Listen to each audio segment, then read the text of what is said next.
Bem, olá turma. Chegamos nesse material que eu acho essencial para fecharmos a ideia de Guerra Fria, o contexto, o conceito, tá?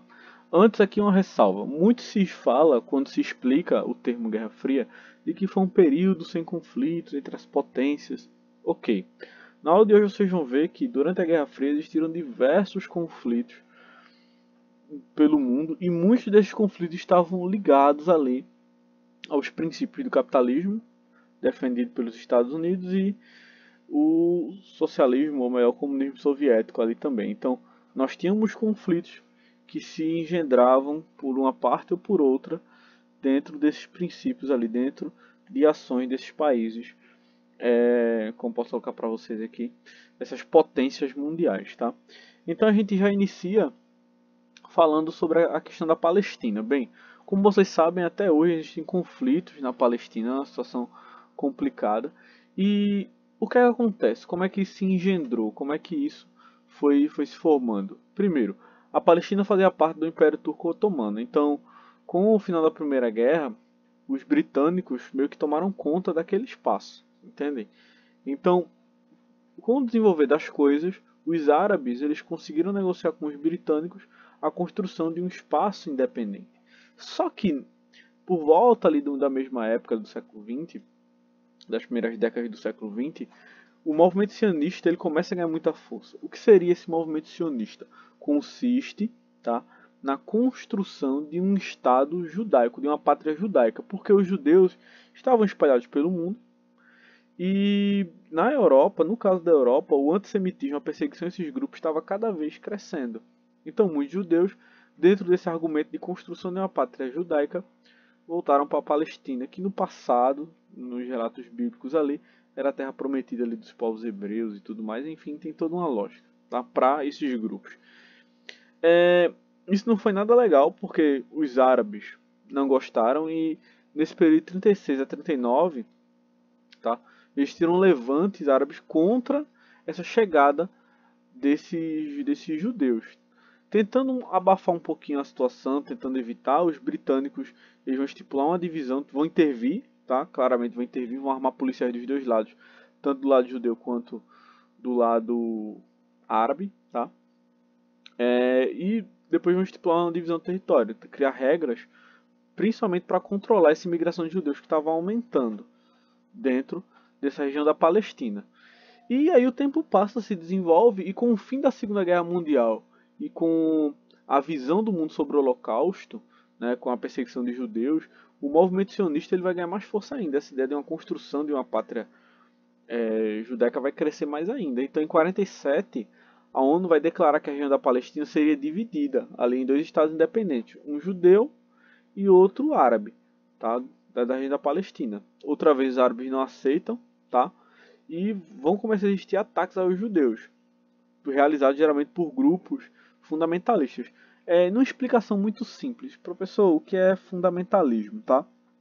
Eu vou usar um termo bem simples para explicar para vocês, mas posicionem fundamentalismo como sendo um exagero religioso, como se você colocasse ali a religião à frente de qualquer outro princípio, tá? Incluindo você chegando ao ponto de matar outra pessoa por causa de uma questão religiosa, enfim. Esse foi um resumo muito ralo ainda, porque a questão fundamentalista ela perpassa por outras discussões, tá bem? Já em 48, os britânicos saem da região e é fundado o Estado de Israel em 14 de maio, tá? Um Estado judaico independente. E daí por diante são vários conflitos que vão existir, como a Guerra Árabe-Israelense, a Guerra de Suez, a Guerra dos Seis Dias, a Guerra do Yom Kippur, tá? E aí vale a ressalva, tá? A ONU ela vai intervir, né? Os Estados Unidos vão estar dentro ali do conflito também, tentando intervir de alguma forma. Os israelenses ali, que vez ou outra, vão acabar negociando armas ali com a União Soviética. Então, se vocês, qualquer pesquisa que vocês vão na internet sobre esses conflitos, vocês vão perceber claramente todo um jogo de interesse ali, tanto por parte dos capitalistas quanto dos socialistas por áreas de influência, por construir áreas de influência, inclusive nesses conflitos. Então é muito válido a gente se atentar a essa situação, ok? Aqui está um mapa, eu espero que vocês se atentem aí ao mapa, às datas, porque ele mostra pra gente aí todo o espaço da Palestina e as transformações que foram acontecendo nesse espaço geográfico com o passar dos anos, tá bem? Ele é bem autodidático, ele é bem explicativo, não tem nem mistério, tá bem? E aí a gente vai para a Revolução Chinesa, porque a China, ela foi uma monarquia durante muito tempo, tá? Só que ao mesmo tempo que ela era uma monarquia, ela também era muito atrasada industrialmente e existia um sentimento de insatisfação muito grande, tá? E em 1911, o Partido Nacional do Povo, ou Kuomintang, ele vai conseguir derrubar essa monarquia na China, tá? Chiang Kai-shek era um dos principais líderes aí do Kuomintang. Em 1921, vai acabar surgindo o Partido Comunista da China. E dentre dessas figuras, uma das principais aí que se destacam no Partido Chinês é a figura de Mao Tse-tung. No começo, eles se aliam ao Kuomintang. Tá? Eles começam a se juntar nessa luta aí para que a monarquia não volte e tudo mais. Só que eles pensavam muito diferente. Enquanto no Kuomintang nós tínhamos nacionalistas, conservadores, que se alinhavam aos capitalistas, aos burgueses e tudo mais, o Partido Comunista da China era muito mais alinhado com as ideias da União Soviética. Então eles precisavam expandir essas ideias. Existiram vários conflitos no período. E o Partido Comunista Chinês ele não conseguia apoio, meio que nas áreas mais urbanas. E eles começam a expandir na chamada Longa Marcha, indo para os interiores, ali a partir de 34, indo buscar apoio de camponeses, tá? Formando assim, estruturando o chamado Exército Vermelho. E em 49 eles conseguem vencer o Kuomintang, conquistam Pequim e proclamam a República Popular da China, toda ela centrada em princípios do comunismo. Vale ressaltar que, para tentar estabelecer mesmo, solidificar essa linha de pensamento dentro da China, Mao Tse-tung ele vai em 66 ele vem com a ideia da revolução cultural, que era uma ideia de reeducação mesmo, tá? Modificar os costumes tradicionais que se tinha, substituir por valores de trabalho mesmo, banir qualquer influência da burguesia e do capitalismo dentro do país, tentar acabar com os burocratas dentro do governo, melhorar a estrutura do ensino chinês, sabe? E promover a união do trabalho manual e do intelectual. Então tudo isso, tá, se seguia nas bases dessa revolução cultural. Vale o destaque, tá, para o livrinho vermelho aí que os membros do partido colocavam como sendo a base, a essência ali para se entender essa revolução cultural. Então é outro ponto, outro período de conflito que a gente tem ali após a Segunda Guerra e o desenvolvimento do processo, tá? Outros conflitos, como a Guerra da Coreia, que nós temos aí. Primeiro, a Coreia, ela foi conquistada pelo Japão e em 45 ela se livrou dessa ocupação e o território foi dividido. No norte nós tínhamos os soviéticos e ao sul nós tínhamos os americanos, tá? Isso gera um clima de tensão muito forte e as duas partes queriam se unificar, só que cada uma queria do seu jeito. E aí nós temos que ter vários conflitos na fronteira. A Coreia do Norte queria unificação aos seus moldes, e a Coreia do Sul também queria uma unificação à sua maneira, sabe? E isso acabou gerando diversos conflitos durante esses anos. Alguns conflitos foram até mais fortes. Por volta ali de 1950, quase eclodiu uma guerra mesmo, tá? Porque a Coreia do Norte vai atacar a do Sul e os Estados Unidos vão entrar para proteger os sul-coreanos. E os chineses, que estavam passando por esse processo de revolução cultural e transformação mesmo, vão acabar apoiando a parte norte ali, tá? Esse barulho todo ele se encerra em 53 com o armistício mesmo, tá? E que dividia as Coreias, o Sul e Norte, cada um do seu cantinho. Na Índia também, porque a Índia ela, por muito tempo foi domínio britânico e o parlamento ele era meio que dividido. Então nós tínhamos uma linha hindu e outra muçulmana, que acabava complicando um pouquinho as coisas porque a galera não se batia. Eles tinham vários conflitos mesmo entre hindus e muçulmanos dentro dessa região.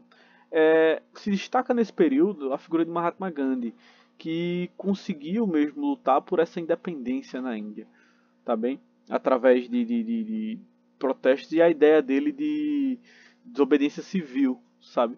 De deixar a Índia ingovernável, fazendo com que os britânicos acabassem cedendo ali o território. Só que dali por diante nós vamos ter outros conflitos acontecendo dentro da Índia, mesmo depois dessa independência, porque tanto os muçulmanos e hindus continuavam conflitando ali, debatendo sobre território, sabe? Então são outros problemas que acontecem nesse período, tá? E aí para a gente fechar, eu creio que tem mais um, tem mais dois aqui ainda, tá? Nós temos a situação de Cuba, porque Cuba, ela seguia uma base capitalista e ela sempre teve, como posso colocar aqui, ela tinha uma ligação boa com os Estados Unidos economicamente falando, tá? Não de governo, mas por questões de interesse econômico. Em outras palavras, Cuba, ela estava ali como uma serva dos Estados Unidos para muita coisa, tá? Isso e outra coisa, os latifundiários e outros grupos tinham total controle ali, ou melhor, eram mais ouvidos do que outras partes da população, né? Nesse período começou a crescer uma insatisfação muito grande contra o governo. Começaram a existir muitas ações revolucionárias, movimentos de guerrilha e tantas outras coisas, como os comandados ali por Fidel Castro e Ernesto Che Guevara. Muitos grupos menores, mas que conseguiam combater as forças de Fulgêncio Batista. Então o movimento revolucionário ele cresce e consegue derrubar do poder, tá? Através dessas ações de guerrilha, mesmo com um exército menor. E aí Fidel assume como presidente. Tá? Em 61 ele vai começar a investir em programas de alfabetização, reforma agrária, reforma na saúde. E aí Fidel ele lança mesmo e implanta um regime socialista em Cuba. Os Estados Unidos ficam incomodados demais com isso, porque eles vão ter agora um aliado da União Soviética próximo mesmo, muito próximo aos Estados Unidos.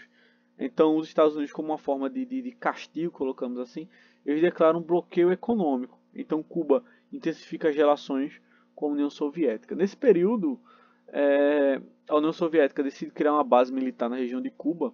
Isso cria um clima bem pesado, porque uma base militar com potência ali para estar lançando um míssil, praticamente fazendo fronteira ali com o ZEUA, tá? Era um perigo tremendo. E aí a tensão ela ficou tão grande que quase se iniciava uma outra guerra ali entre a União Soviética e os Estados Unidos, justamente por causa dessa situação conflituosa. Tá? Esse período ficou conhecido como é a crise dos mísseis de Cuba. Tem muito material sobre isso também por aí, tá? E a gente tem a Guerra do Vietnã, porque a região da Indochina ela era uma colônia francesa, tá? E quando os franceses saíram da região, ela foi meio que dividida ali. O Vietnã do Sul, que era capitalista, e o Vietnã do Norte, comunista. O pessoal do Norte queria unificar, e eles possuíam muitos aliados no Sul. Isso vai gerar um conflito muito grande entre os Vietcongs contra os Estados Unidos, que tinham um controle ali da parte sul. Os Estados Unidos vão à guerra, vão lutar contra os Vietcongs. É um conflito que vai durar mais de 10 anos ali, tá? Vai causar muitas mortes, muitos transtornos, e os Estados Unidos acabam perdendo esse conflito aí, tá?